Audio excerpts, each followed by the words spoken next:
Hola, hola. Sean todas y todos bienvenidos. En el video de hoy terminaremos con la tercera parte del análisis al video. Científicos descubren que Dios existe y la Biblia es verdadera.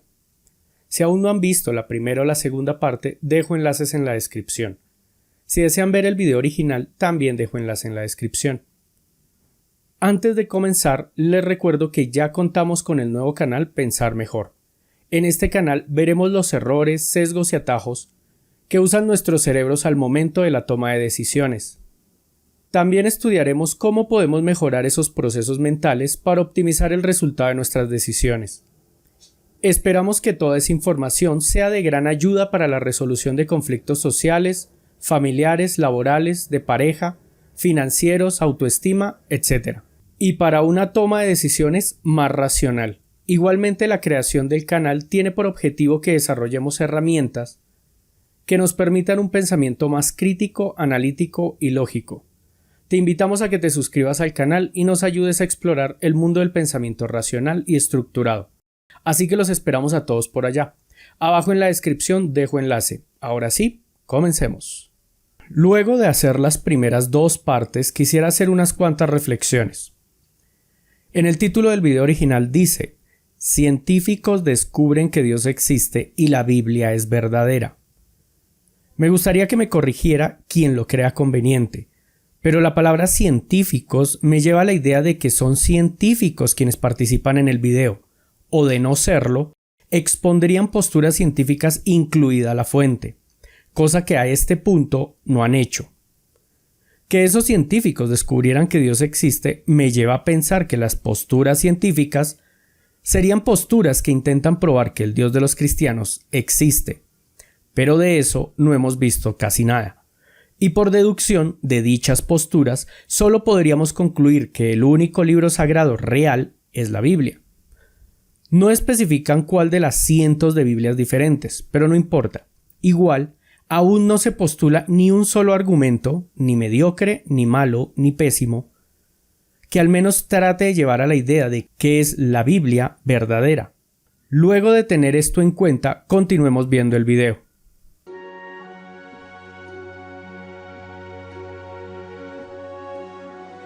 Salmo 111, versículo 1, 2 y 3. Alabaré a Jehová con todo el corazón en la compañía y congregación de los rectos. Grandes son las obras de Jehová, buscadas de todos los que quieren. Gloria y hermosura en su obra y su justicia permanecen para siempre. Claramente el texto está escrito en primera persona. Como el Dios de los cristianos no escribió su propia Biblia, no hay forma de mostrar que este texto no sea solo la opinión ingenua, eufemismo para ignorante, de una persona trastornada por sus creencias. Nada de lo que se ha mostrado en este video es algo que esa persona, en el pasado, no pudiese ver con sus propios ojos y sacar más o menos las mismas conclusiones. Esto lleva a que sea un pésimo argumento a favor del Dios de los cristianos, cuando ni siquiera intenta generar una duda para la existencia de un algo al cual llamar Dios. Aproximadamente 18.000 especies de mariposas embellecen nuestro planeta. La coloración hermosa de sus alas es creada por millones de diminutas escamas. Estas preciosas escamas funcionan como unos cristales biofotónicos que reflejan longitudes de onda específicas de luz para producir estos colores brillantes. Los modelos extraordinarios y los colores agradables revelan a un diseñador sabio y humanitario. El argumento es que los colores de las mariposas son tan hermosos y tan diversos que el Dios de los cristianos tiene que ser real. Y además, Él es sabio y humanitario.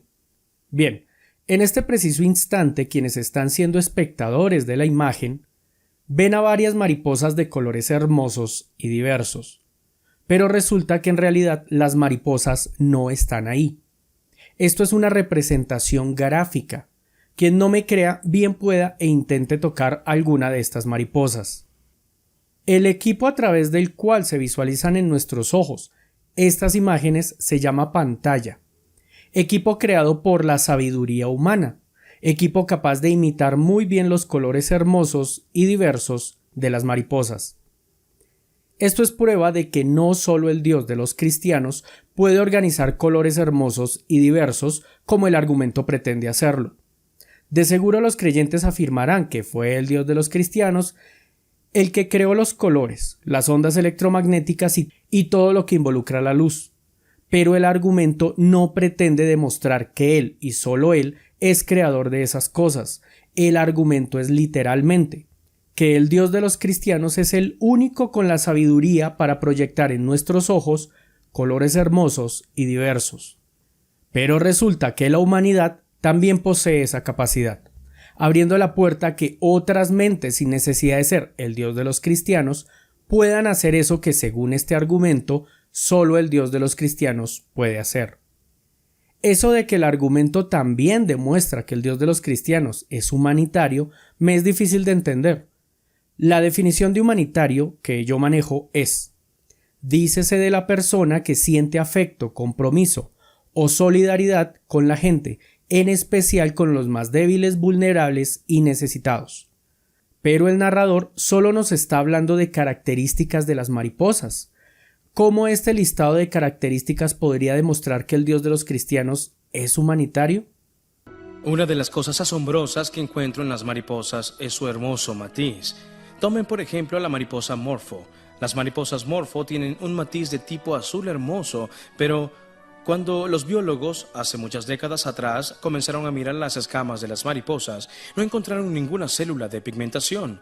En cambio, encontraron estructuras biofotónicas.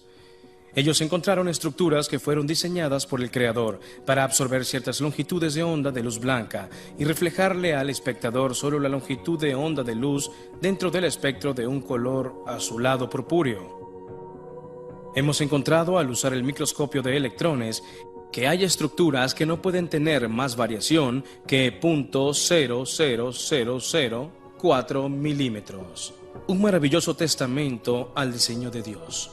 Continuamos con el listado de características de las mariposas. Que una persona encuentre hermoso el matiz de algunas mariposas no sirve como argumento para probar la existencia del Dios cristiano, ya que las dos premisas no tienen una única posible relación. Los colores de las mariposas podrían estar definidos por un algo sin mente, como por ejemplo la evolución. En la imagen vemos dos mariposas que parecen polillas por sus colores, pero que no lo son. ¿Pero por qué el Dios de los cristianos no le dio a estas mariposas sus hermosos y diversos colores? Esa respuesta es compleja.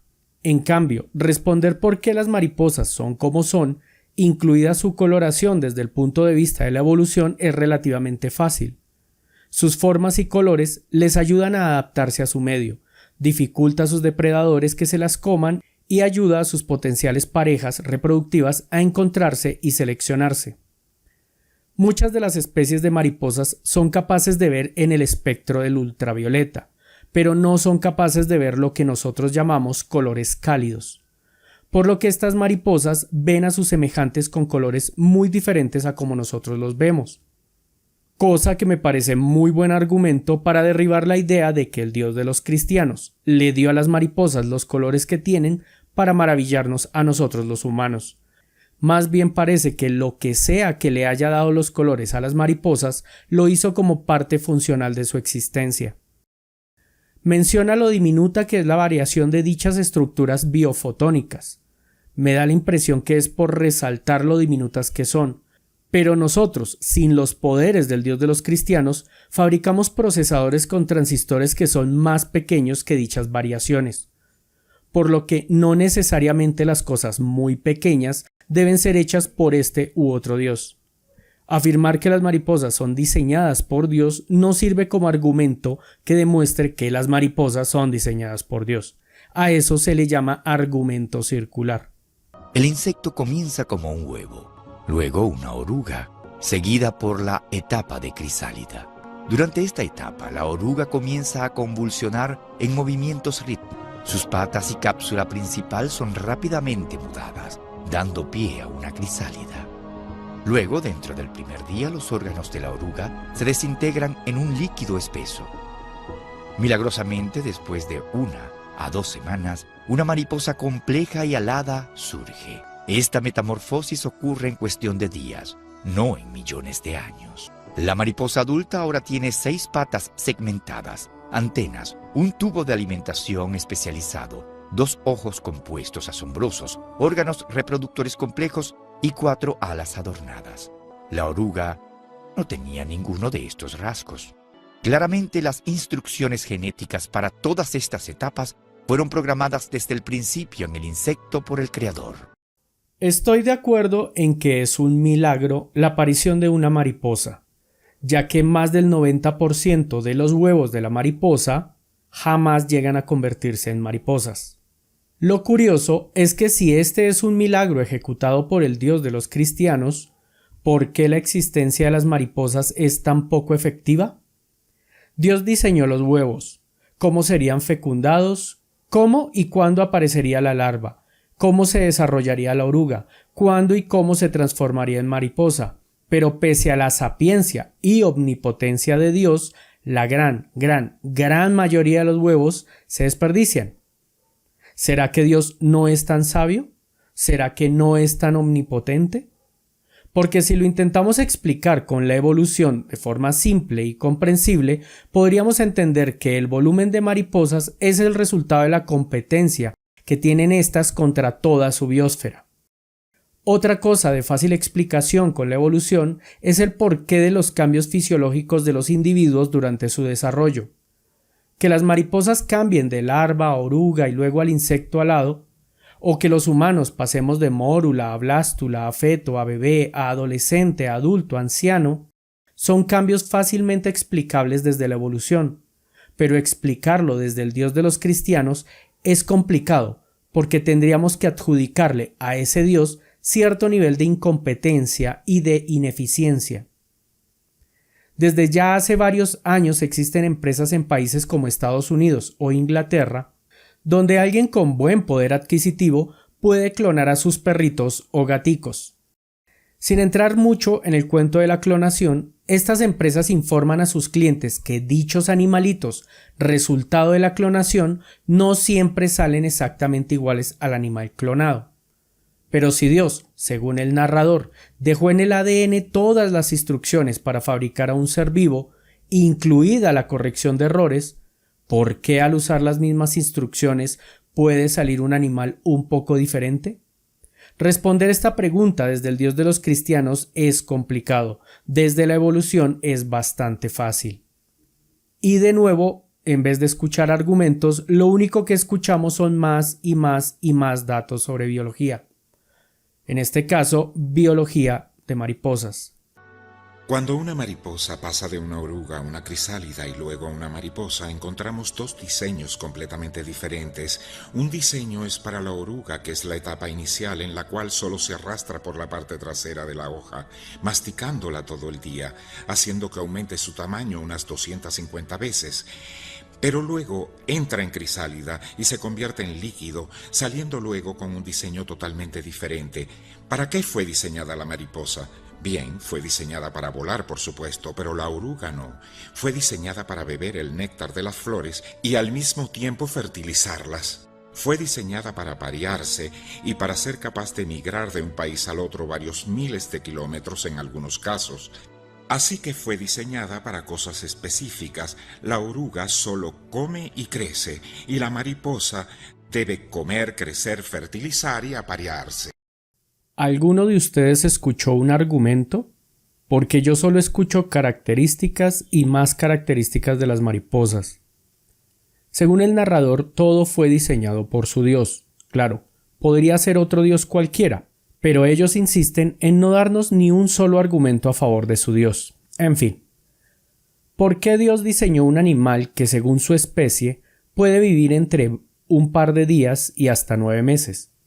Si sus diseños son tan sabios, ¿por qué la vida media de los individuos varía tanto? ¿Por qué el Dios de los cristianos diseñó unas mariposas enormes y otras tan pequeñas? Si sus diseños son tan perfectos, ¿por qué diseñar unas mariposas que migran miles de kilómetros junto a otras que no migran ni 1 metro? Claro, los creyentes pueden afirmar que Dios, dentro de su perfección, creó a cada especie perfecta para su entorno.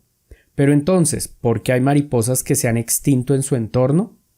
O incluso, porque hay mariposas que se han extinto por otras mariposas en su entorno. O Dios no lo sabe todo, o Dios no lo puede todo, o la más factible: el Dios de los cristianos no existe y por ello no diseñó nada. Todos los diseños de la naturaleza son consecuencia de la evolución. Hace miles de años, las Escrituras declararon lo que ya todos conocían. Por ejemplo, en el libro de Job, capítulo 12, leemos: Pregunta ahora a las bestias, y ellas te enseñarán; a las aves de los cielos, y ellas te lo mostrarán. O habla a la tierra, y ella te enseñará. Y los peces del mar te lo declararán también. ¿Cuál entre todos ellos no entiende que la mano del Señor lo hizo?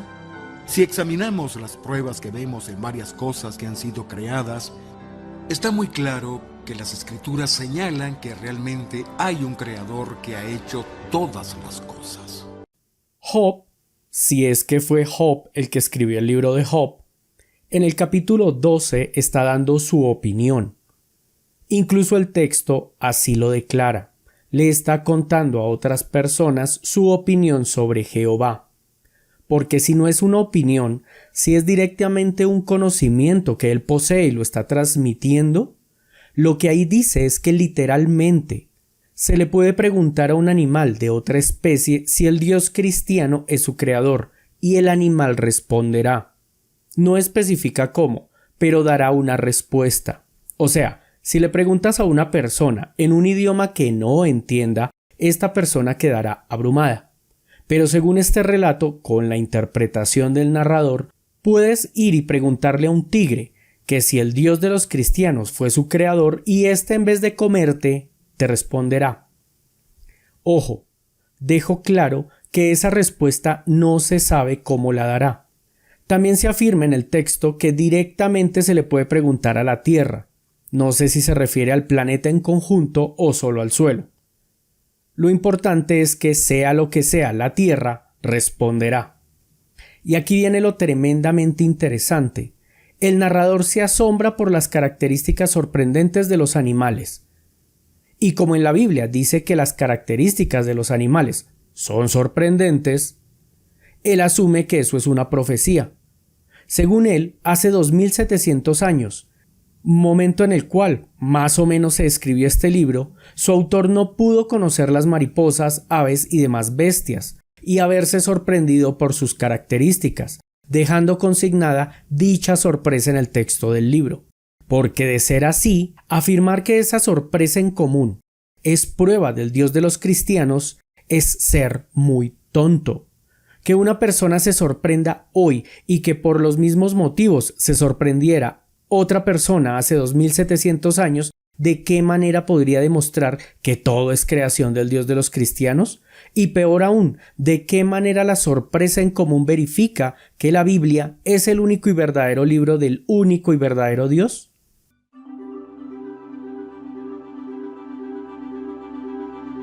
Y Dios dijo: hagamos al hombre a nuestra imagen conforme a nuestra semejanza. Se supone que si la Biblia es real, quien escribió el Génesis tuvo que ser Moisés, quien vivió, según la tradición judía, entre el año 2338 y el 2488, contando desde que el Dios de los cristianos, que es el mismo que el Dios de los judíos, le duela al cristiano que le duela, hizo su creación. Esto implica que incluso si este Dios es real y creó el universo hace casi 6000 años, la humanidad tuvo más de 2000 años para inspirarse y escribir lo que en el Génesis se narra. Tuvo 2000 años para inventarse lo que el Génesis dice. Pero bueno, eso es para otro video. El primer argumento del narrador es el libre albedrío, tema del cual ya hablamos en el canal. Dejo enlace del video en la descripción por si quieren verlo. Pero para resumir, el libre albedrío no existe. Un experimento mental rápido para probarlo. Piensen en la comida que más les guste. Ahora piensen en la comida que más les desagrade. Ahora intenten, de manera voluntaria, cambiarlas. Que la comida que más les desagrade la conviertan en su comida favorita. La voluntad no tiene forma de hacer eso. Así que el argumento del libre albedrío, descartado. El segundo argumento es que solo Dios nos pudo dar el conocimiento del bien y del mal. Actualmente trabajamos en un video para el canal Pensar Mejor sobre la moral y la ética, próximo a ser publicado. Pero por resumir, si la moral nos la dio el Dios de los cristianos, ¿por qué todas las comunidades religiosas y no religiosas, tanto anteriores como posteriores al cristianismo, han tenido valores morales? ¿Y por qué dichos valores morales son marcadamente diferentes entre comunidades? No es difícil encontrar estas diferencias, incluso entre las diferentes comunidades cristianas. O Dios no es el Dios de los cristianos, o el Dios de los cristianos es muy incompetente diseminando su moralidad. Argumento descartado. El tercer argumento es que solo la humanidad ha producido a científicos, compositores, profetas y poetas. En cuanto a los compositores, se equivoca.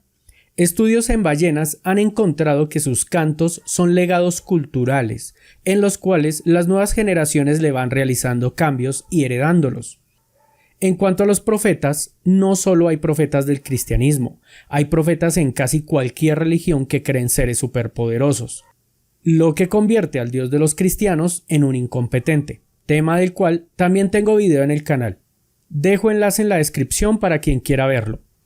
Al igual que los grandes felinos tienen los dientes más poderosos, al igual que los grandes osos tienen las garras más poderosas, al igual que los elefantes poseen el olfato más poderoso, las águilas la visión más poderosa, nosotros tenemos el cerebro que más información es capaz de analizar. ¿Y eso qué? No siempre fue así, y lo más probable es que no siempre siga siendo así. El ojo humano se mueve 100.000 veces cada día con enfoque automático y puede manejar 1.5 millones de mensajes simultáneos. El ojo es también autolimpiable, con limpiadores incorporados y fluidos de limpieza. Incluso tiene la capacidad asombrosa de curarse. Además, Dios ha diseñado el ojo humano para distinguir millones de colores y su mente para apreciar el rico espectro de la belleza vista en toda la creación. La mayoría de las personas no saben esto, pero el ojo es parte del cerebro. Es una extensión que brota en el embrión y hace que luego brote el cerebro. También hay una pequeña ventana que se desarrolla en la piel llamada córnea. ¿No es grandioso? El globo ocular está localizado donde una ventana clara se desarrolla en la piel, lo cual nos permite ver. ¿Nuestro ojo es el que más veces y más rápido se mueve de todos los ojos en la naturaleza? De lejos no lo es. ¿Nuestro ojo es el que más resolución tiene de entre todos en la naturaleza? De lejos no lo es. ¿Somos el único animal con ojos autolimpiables? La respuesta es que de lejos no lo es. ¿Somos el único animal con ojos capaces de autocurarse? ¿Hay animales en la naturaleza que poseen la capacidad de desechar el ojo dañado y regenerar uno nuevo, 0 kilómetros? ¿Nuestros ojos son los ojos que más colores ven? De lejos no lo somos. ¿Somos el único animal con la capacidad mental de discernir lo que vemos? Todos los animales con ojos pueden hacerlo, salvo unos pocos que son ciegos de nacimiento. ¿Somos el único animal que posee córneas en sus ojos? La respuesta es un rotundo no.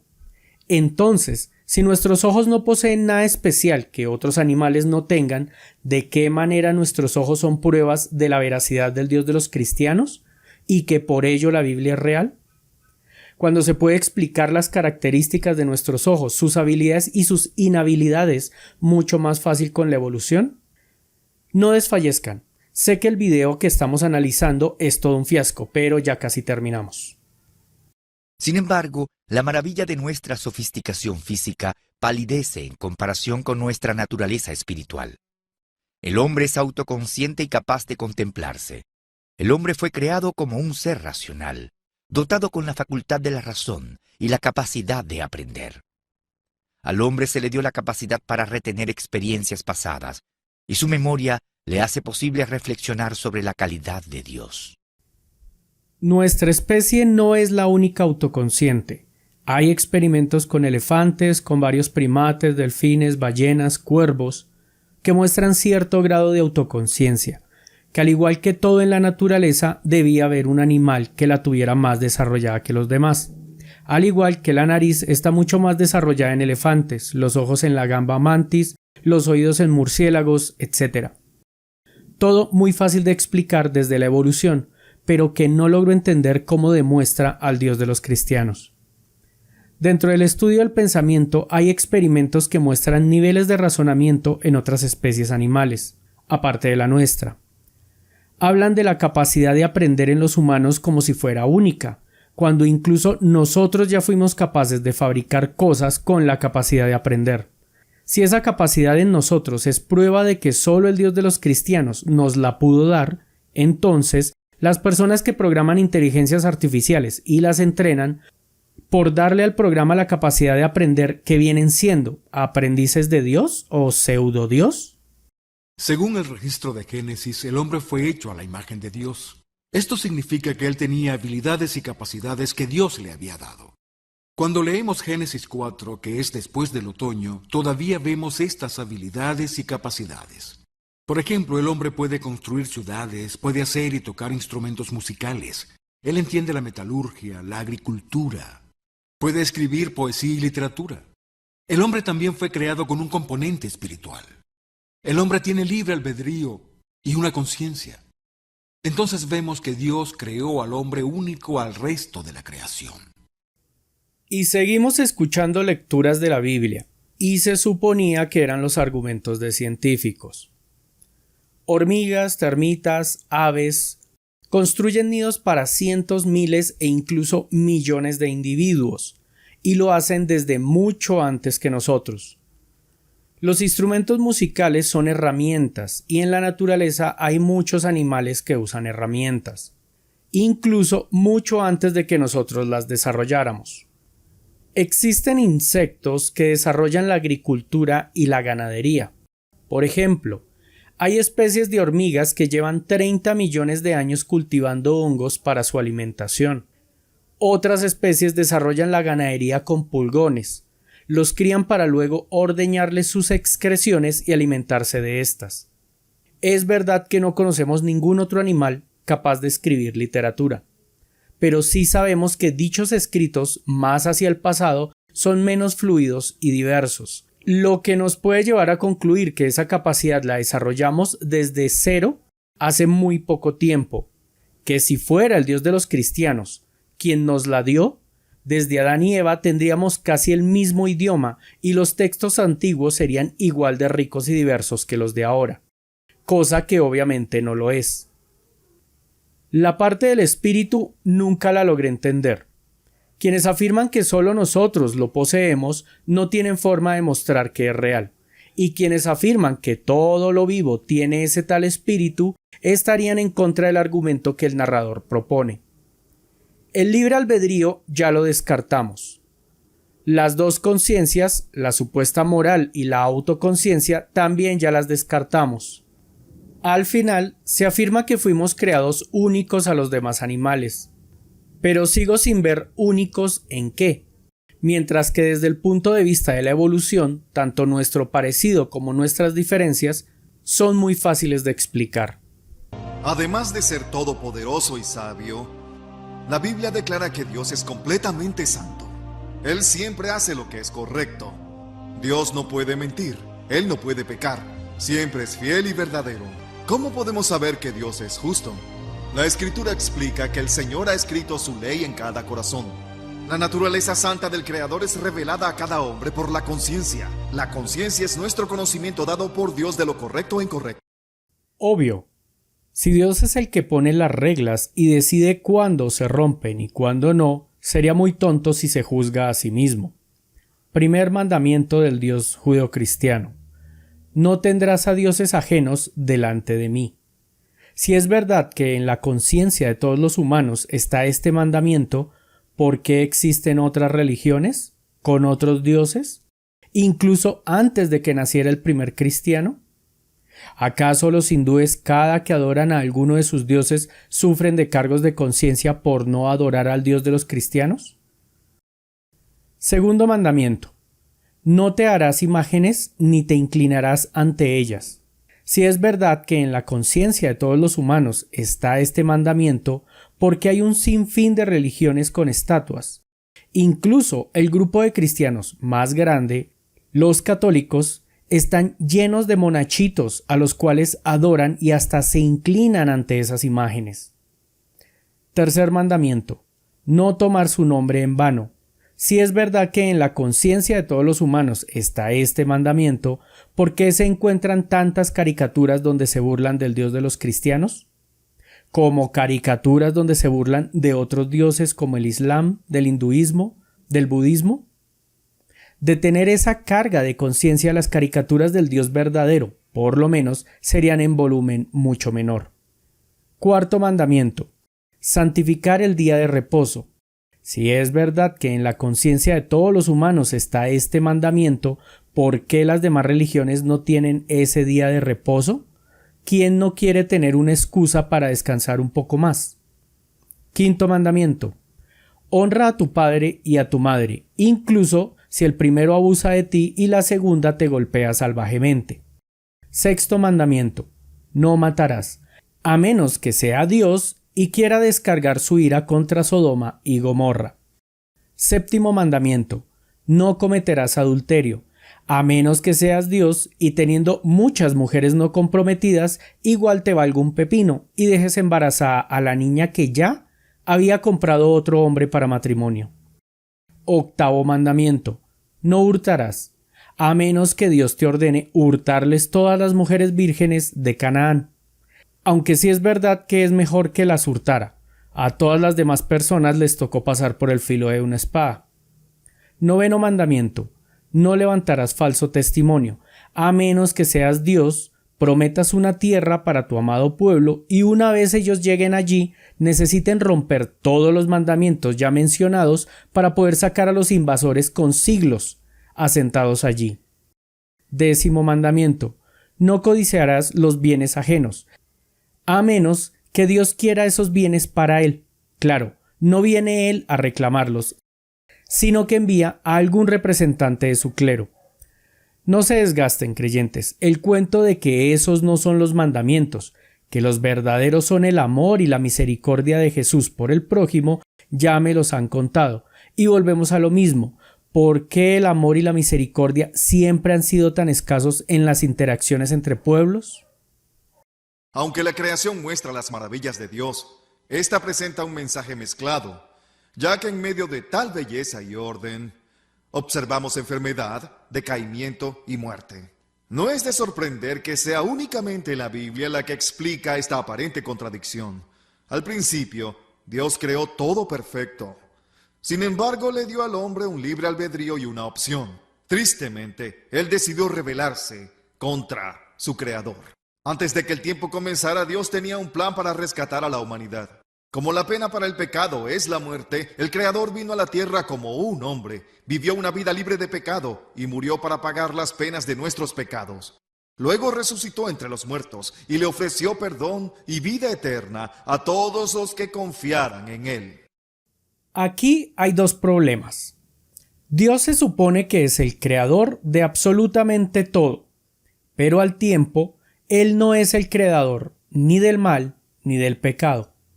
Según la afirmación de los creyentes, el mal y el pecado son creación nuestra. El asunto es que, ¿de dónde los sacamos? Si Dios no nos había dado nada malo, nosotros solo pudimos sacar la maldad y el pecado de la nada. Y eso, según los mismos creyentes, es absurdo. El segundo problema es que a Jesús el Cristo no le retiraron la vida por los pecados de la humanidad. Si fue verdad que existió, a Jesús el Cristo lo pasaron por la cruz por revoltoso hacia el Imperio Romano. La parte más importante del dogma cristiano es el sacrificio de Jesús para pagar por los pecados de nosotros. No se tiene claro cuáles pecados ni de qué pecadores, y su posterior resurrección, pero resulta que esa deuda se tenía con el Dios Padre, y quien debía cobrar por esa deuda era el Dios Padre. Pero quien cobró finalmente fue el Imperio Romano, por lo que lo del pago tiene serios problemas. También con lo del sacrificio, también con lo de la resurrección, pero no sé por qué estoy hablando de esto, si se supone que esto era un video cargado de argumentos científicos que demostraban la existencia del Dios de los cristianos. En fin, Este fue todo el video. Me quedan enormes dudas de que estas personas sean científicos, al menos en el papel. Hablan de no mentir y muchas de las cosas que dicen son verdades retorcidas o directamente mentiras. Se la pasaron leyendo la Biblia cuando se comprometieron a darnos argumentos científicos de su veracidad. No me extraña nada de esta falta de argumentos. Siempre los creyentes argumentan con frases que suenan muy bonito, pero que no dicen absolutamente nada. Luego disfrazan a creyentes comunes de autoridad para que las digan. Pero bueno, damas, caballeros, muchas gracias a quienes llegaron hasta aquí. Súper gracias a quienes me apoyan económicamente en Patreon, PayPal y criptos. Dejo enlace en la descripción. No olviden apoyarnos en Pensar Mejor y hasta el próximo video. Chao, chao.